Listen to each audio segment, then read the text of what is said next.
All right, thanks again for joining us. This is a Pop Culture Cosmos special. This is Gerald Glassford coming right back at you here, along with my good friend.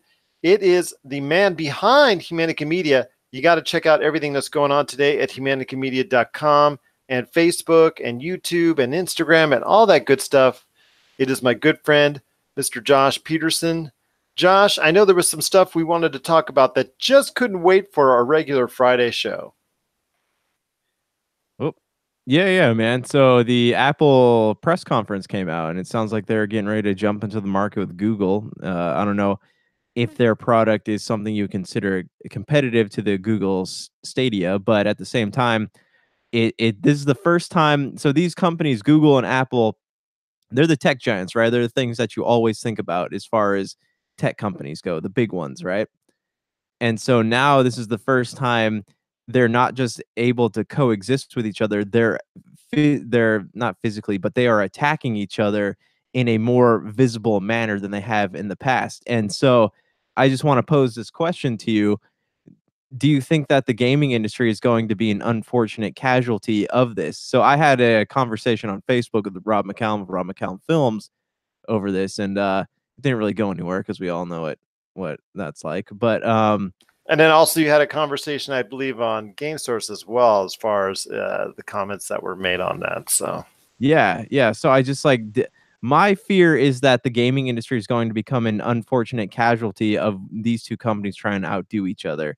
But that's just me, and I'm old fashioned too. I also don't want to see games lose their collectability, which is on its way to happening. But what are your thoughts after seeing all this? So Google announced their Apple Arcade, which is right now about 100 games, right? 100 games that are Right. exclusive to the actual system that takes place that will allow you to play the games on all their platforms, if I'm not mistaken. Yeah, and that I mean, and I'll be the first to admit that I'm guilty of playing games on my iPhone, right? I like the old Square games, like buying Final Fantasy 1, 2, 3, or whatever, and Chrono Trigger, things like that, and going back and playing them. But this is and those games are exclusive to your iPhone at the moment. So it's just that, and that's cool. I like the idea of being able to play them, wherever I go. But it's one of those things where do I want are they going to be isolating devs that should be making AAA titles onto their platform, and what's that going to look like? Because it sounds like Google is about to do the same thing. It looks like that's the case. And with Apple, though, with their Apple Arcade that's coming out, that, like I said, they're going to introduce over 100 titles. Well, actually, I'm sorry. 100 titles will be introduced to the platform initially, but they are working with several devs and several publishers that are going to be collaborating with them, including big names like Sega. That was, I think, probably what got you started and got you as far as concerned, as far as if Sega devotes so much energy and strength to this platform, what are they going to do for other platforms like for Xbox, PlayStation, Nintendo, what have you? Actually, you know what? Guess who dropped into right now to talk about it as well? And this is talking about Apple Arcade. First off, we're going to talk about the rest of their big announcements here in a sec. But along with us now as well is one half of Stereo Monroy. It is Tony Monroy from Game Source. My friend, you heard the announcement so far as from Apple that came out early Monday morning. Before we head into any of the other aspects of their announcement, we're talking about Apple Arcade, which is really, I guess, with Josh and some others out there, really started a little tit for tat as far as the argument back and forth as far as what we have as a standard so far already for video games and what Google Stadia and now Apple Arcade is now trying to do, or what they're announcing that they're going to do for gamers down the road. I am personally on the fence. I'm not exactly minding as much because I kind of like as many options as possible for the gamers out there. Josh is more of a traditional standby as far as he wants to be able to, as much as he can, have something tangible physically to collect. Obviously, go ahead as well and be able to go ahead and have a physical type console-like platform. But as this industry trends and the technology trends towards something maybe consoleless, maybe like a consoleless future, that seems to be more and more the inevitability or the reality for the gaming world. But your thoughts first on Apple Arcade. Yeah, I heard about it and I thought it was actually pretty funny. Its announcement came so soon after Google's for what it is. It's me personally, like it didn't draw anything to me. Like I wasn't like, oh, I'm gonna go out and look into this or anything like that. So I think it'll be okay. It's not my thing personally. I'm more of a like with both of the things with Apple Arcade and like Stadia. It's just I think there's going to be a lot of like internet issues with it. Not everyone has the internet speeds to stream games, I guess. um, but I think it's a cool concept. I think it's definitely the way the future is going to eventually end up going, regardless. I don't know. That's the way I see it. It's interesting, I guess, is what I can say. Streaming video games, or like what they're trying to go for. And that's true to an extent. It is interesting, but yes, you are at the mercy of whatever platform speed you have in regards to the internet. If you, in some cases, like with Google Stadia, their minimum requirements are 25 megabits per second. And who knows when it comes to Apple, you know, it depends on your Wi-Fi, or it depends on if you have 4G, 5G, could be 4G LTE, could be 5G, you know, who knows what from there as far as the requirements, because they were very vague on that. But it is 100 games coming to that platform, which includes publishers out there that are coming out there. In fact, titles coming from both Sega and Lego.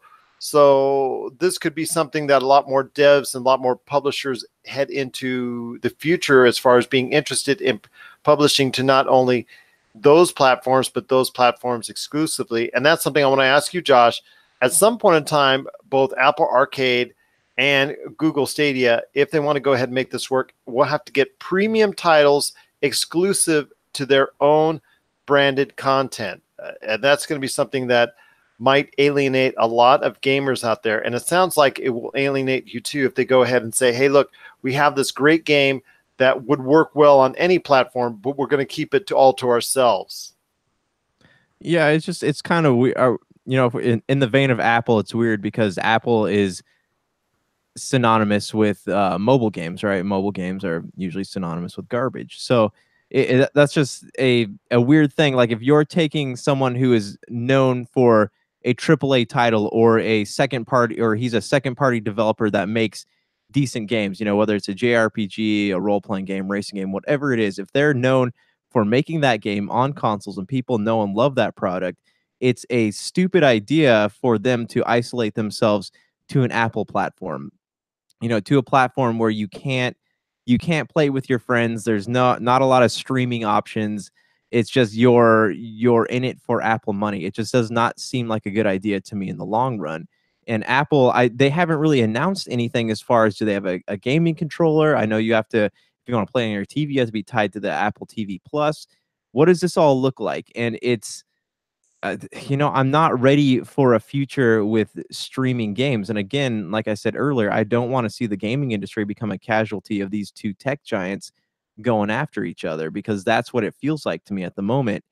And you know, the gaming industry, you know, with its big three, it's familiar to people, and it's this type of thing, the streaming platforms and these two tech giants going after each other, is a way of, I don't know, it just kind of rips apart gaming communities. It ruins the collectability. Like a lot of the stuff that we know and love in the gaming industry, it feels like this is dismantling it. And I'm not ready for it. Some of the stuff is cool. I'm meh about the Google Stadia, but if it does even half the things that they say it's going to do, it could have a not great consequences for the format of gaming that we have come to know and love. Well, like I said before, this is something that was tried before to some extent with OnLive and some other aspects that have been tried before as far as the online streaming component. Will this be done right? Will this be done to the extent and will it be done to the satisfaction of gamers down the road? I don't think it'll be done as well right away, but I think it's something down the road that is the future of where gaming is going to head to. It will be a consoleless future at some point. I think Microsoft, Sony, and Nintendo will eventually come around to that, because it just, even though the portability aspects is there, smartphones are getting better well, they're not getting cheaper, but they're getting better, more intelligent each and every day. Each and every time they come out with a new one, you're just getting so much closer to a almost console-like experience. And I see at some point that Nintendo, Sony, and Microsoft may throw in the towel or just say, you know what, we're going to be publishing games or have our own type of onboard online platform service without a console that's going to be needed for any stretch of time, because the medium, as far as people downloading, is just going to become more popular at going forward. One last thing we want to talk about when it comes to Apple Arcade, and I'll ask you this, Tony, is the quality of the games that are out there that right now, like I said, it's going to start off with 100. What do you think they need to go ahead and bring to the Apple Arcade service that is really going to entice you as a consumer? Do you mean like that in sort of like what games, or yeah, like what games or what type of games? Well, I heard you say earlier exclusives. I personally don't like exclusives, but I think that's what's going to get people drawn into them, whatever it might be. I think that attracts people in. So something along those lines. You said something about Sega partnering with them. That's correct. Sega and Lego have been announced officially as partnering up with Apple on its arcade service. So I imagine we're definitely going to see games come there. Maybe we might even see with Lego, you could get some of the older Lego games like the Lego Star Wars trilogies and things like that. Might as well put them on that platform for people that were into that. I will personally be upset if there's Sonic Adventure 3 on a mobile platform. I will riot to someone, but hopefully not to me. That's for sure. Well, maybe. You do live in the same city as I do, so I better be careful.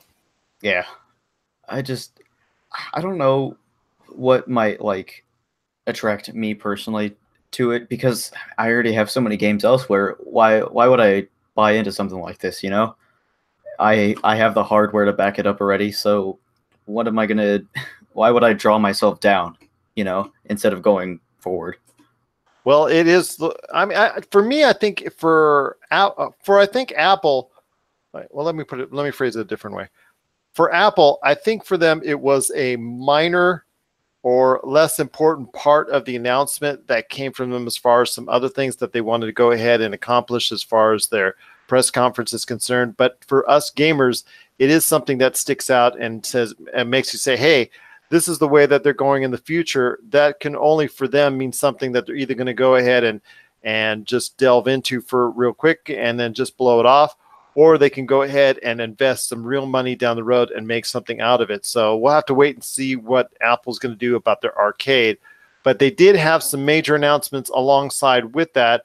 And I think first and foremost was their new Apple TV Plus service that they're going to have very soon, which is going to include a lot of channels such as HBO, Stars, and some other branded content that's going to be available as part of the service. I'm assuming it's similar to what we've seen already with what PlayStation does with its own television service and the like. So we're going to see something like that come around as far as Apple is concerned.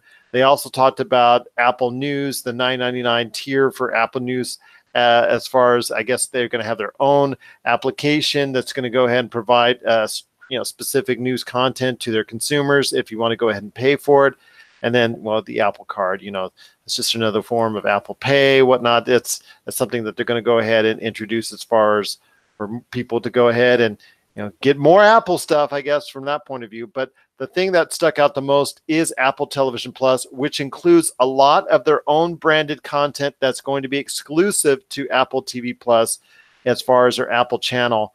I'll start with you, Josh.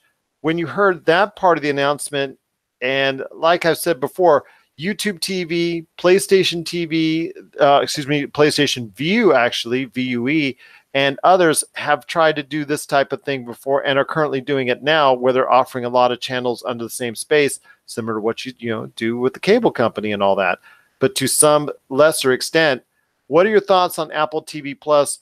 Also the fact that I think the big selling point was that there's a lot of branded content that's exclusive to the format, including some by Steven Spielberg, who might have been giving the finger to Netflix as he was doing so. Yeah, I mean that's kind of hypocritical, but the You think that's because it's no, just it is. It is. Streaming things can't win awards. No, okay. So where I stand on that is weird because like them getting into the streaming market was really just an inevitability. You know, we all knew that was going to happen. It was just a matter of time till it did.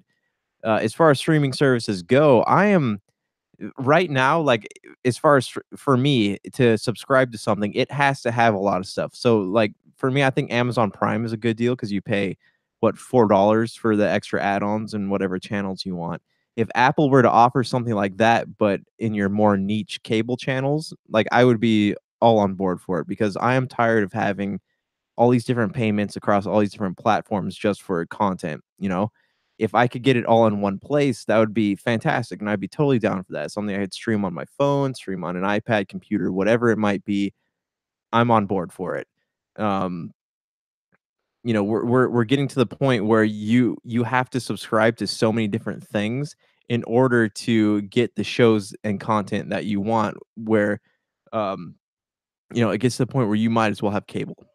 You might as well keep your cable, and I think that's what a lot of cable companies are waiting for because they're waiting for it to all come back around to this one moment of, "Oh, hey, well, people are tired of, paying $10 for 20 different apps to watch the shows that they want. They might as well just come back to us, and we'll offer them, better content or maybe the same content at a lower price." So, I'm on board for this kinda thing, but again, it all depends on cost and what else they're going to offer because they didn't really give a lot of specifics about what's going to be on there. They just mentioned a few big names. let me ask you this, Tony. The names were there: Spielberg, like I said before, Reese Witherspoon, Steve Carell, Oprah Winfrey, and Jennifer Aniston. Again, that's Steve Carell, the Reese Witherspoon, Jennifer Aniston, Oprah Winfrey. They were all there talking about the type of content that they're going to provide Apple TV Plus. Your thoughts on the interest that people might have in the service? Is it something that you're going to go ahead and look into? Is it something that you think could be the cable killer that some people think that it might be, or could it be like what Josh says and what I think as well? Because I think Josh said it best for me, that it will have a lot of people coming back around to cable once again, because there'll be so many different options out there that people are going to be spending all this, all that, if they want to go ahead and try and have that type of selection. So your thoughts on Apple TV Plus, is it going to be something that is of interest to you, or is it something like similar to what you've seen already with YouTube, as far YouTube TV, PlayStation View, and so many Sling TV and so many other options that are already out there already? I have a Fire Stick, so I don't have to worry about any of those things. So, does it interest me? No, because, well, I can't afford to pay for it anyways. I don't know. Cable killer. I think everything that comes out now is like called cable killer. So what's actually gonna do it? Or, is cable actually gonna come back around? I don't know. Maybe. I still think cable in itself, no matter what you get, is just really expensive, and either way you have ads on it. So let's compare that to something like Hulu's Live TV. You get the same thing you do with cable, pretty almost exactly, and it's way cheaper. So I don't know if people are going to come full circle on that, in that sense. But I do think people are going to get tired, like Josh had said, with having. I don't want like 15 apps where I have to switch back and forth just to watch one specific show. That sucks. And like 90% of the other shows are just the same thing. So I don't know if they can bring something different. I do agree with Josh, and I think Amazon Prime is a great deal for things, in terms of like movies, TV shows, things like that. That might be like the all-around best thing. I don't know, but I wish we would stop seeing so much of this stuff because it's just kind of getting boring. I guess that's my opinion, though. Well, that's a good opinion because you're just so tired of seeing all this stuff. And Josh, I'll let you make the comparison because that is definitely a good comparison when you talk about all these different options that are available out there. It just, it becomes mind numbing after a little while, doesn't it? Right, and it's like, okay, I put this in our sidebar here, but it's kind of like, if touchscreen soda fountains have taught us anything, it's that people don't handle an abundance of choices very well, and especially since the market is being oversaturated with streaming services of all kinds, TV shows, movies, video games. Now, it feels like it's going to break. It's not a very um, good business model. It's not something that is sustainable. By the way, I like High C Orange when I use those machines. Dude, don't even get me started on touchscreen soda fountains. It's the bane of my existence is going into a fast food place and having to wait 20 minutes to get a soda because someone can't decide if they want strawberry or vanilla in their Coke. I like Dave's cream soda. There you go. You just gotta do them all. You gotta do them all. That's it. Yeah. High C Orange. That's all I say. Anyways, but you're right. It is waiting, one after another. It lines up pretty quickly because, like you said, there's one person who can't choose and just touch screen. Or if the touch screen itself is not functional or very in need of repair, and it's kind of seen better days, and you sit there and tap on the screen forever. Yeah, that believe me, I hear you on that. But it is what Apple has introduced out there into the marketplace are becoming many of these options from them very soon in Apple Arcade, and its 100 exclusive games coming to many Apple platforms very soon. Also as well, Apple TV Plus, their options as far as not only their own exclusive branded content with several major stars and important directors bringing their own material exclusively to it, but also the different options and available channels that you'll be able to get, including HBO, Stars, and much more. That is also coming out as well. No prices were really given outside of Apple News. Their content is going to be $9.99 for their tier as far as what they're offering for their news content. But outside of that, Apple TV Plus and Apple Arcade did not really go into detail about that, but we will be passing that along. We'll be passing that along on our Pop Culture Cosmos and Game Source pages real soon. Like, please just follow us on our Facebook or Facebook pages, Twitter, and Instagram, and you'll be able to get the latest and greatest information on everything going on with Apple, with Google, and everything else when it comes to streaming and gaming options. Speaking of gaming options, before we head on out, we're going to be talking about Nintendo's 2 new consoles that could be possibly on the way.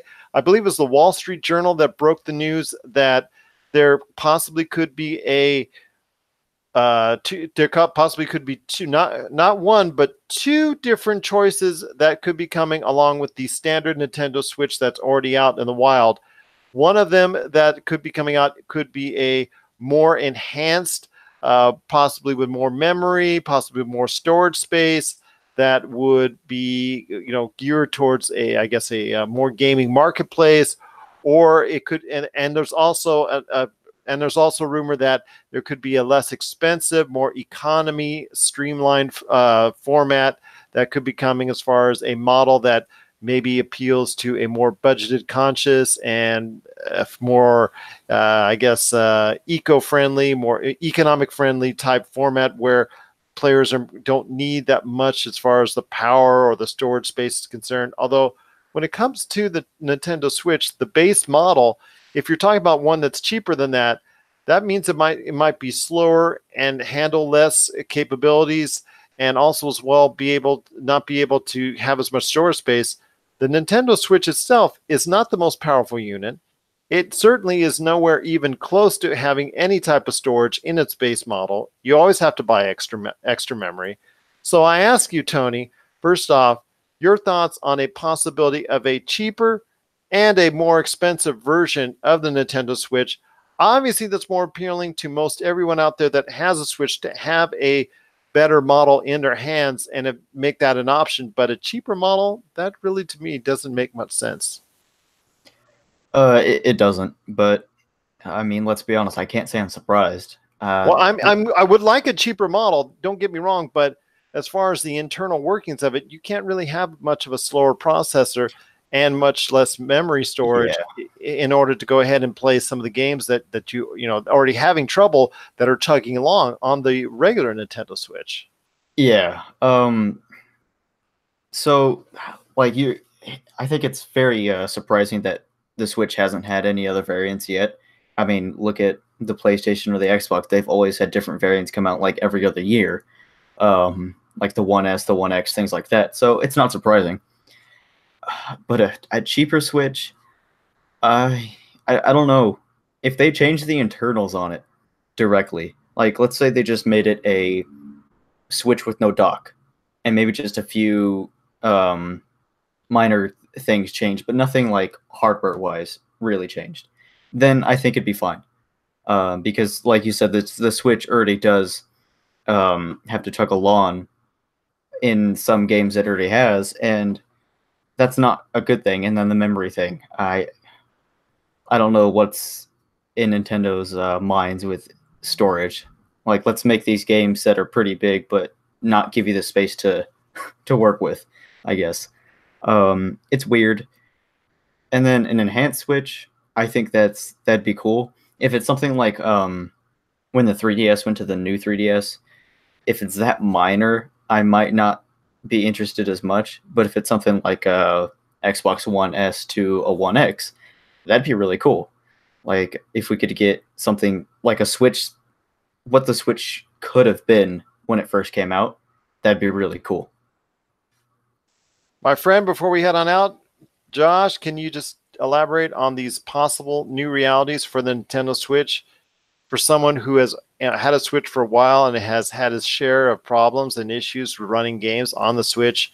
Would a more economical option be something that's actually feasible as far as running some games like Skyrim, for instance? And obviously, having a more expensive, more powerful unit is something that could be a reality real soon, which is good.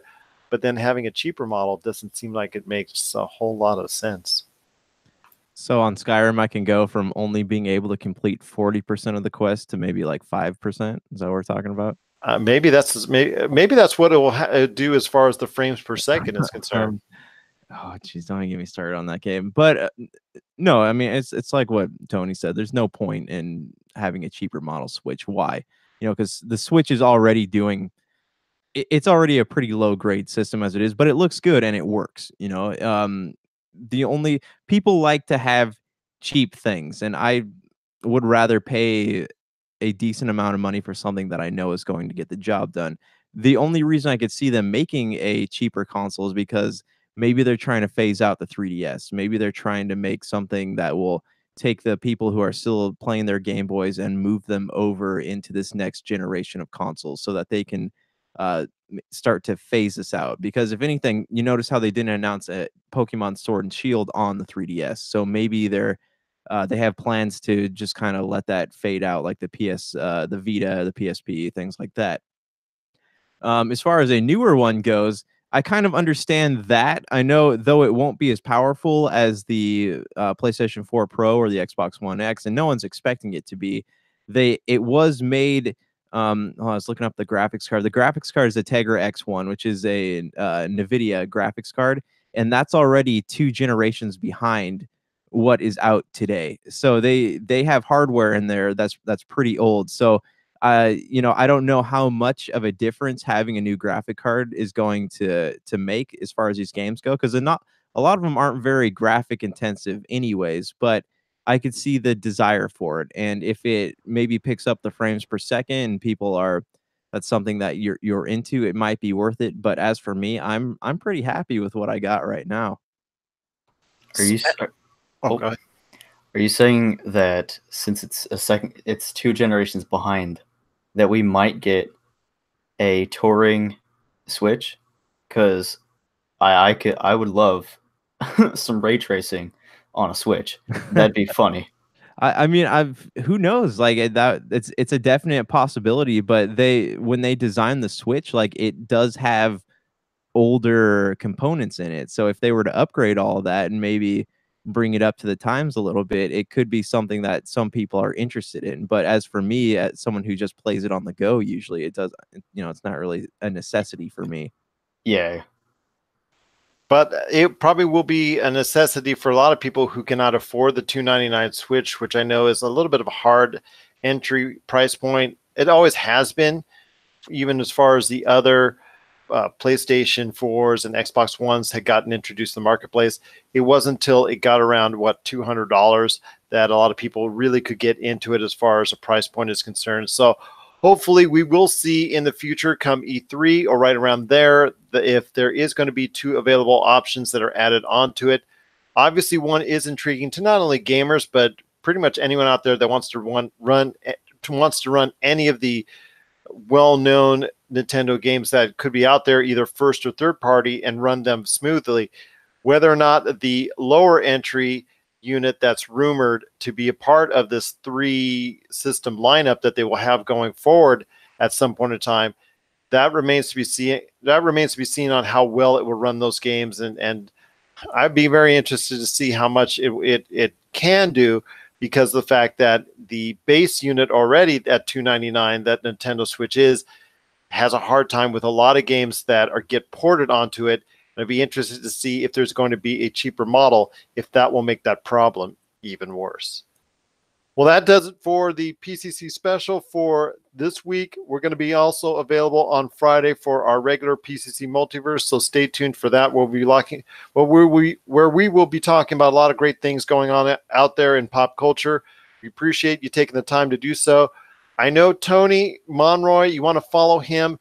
He's going to be available on Twitter. He's on there all the time. He's available at WWX Echo. That's at WWX Echo. You can follow him there. And then also catch his Twitch channel, Dark Tales with 2Z. That's Dark Tales with 2Z.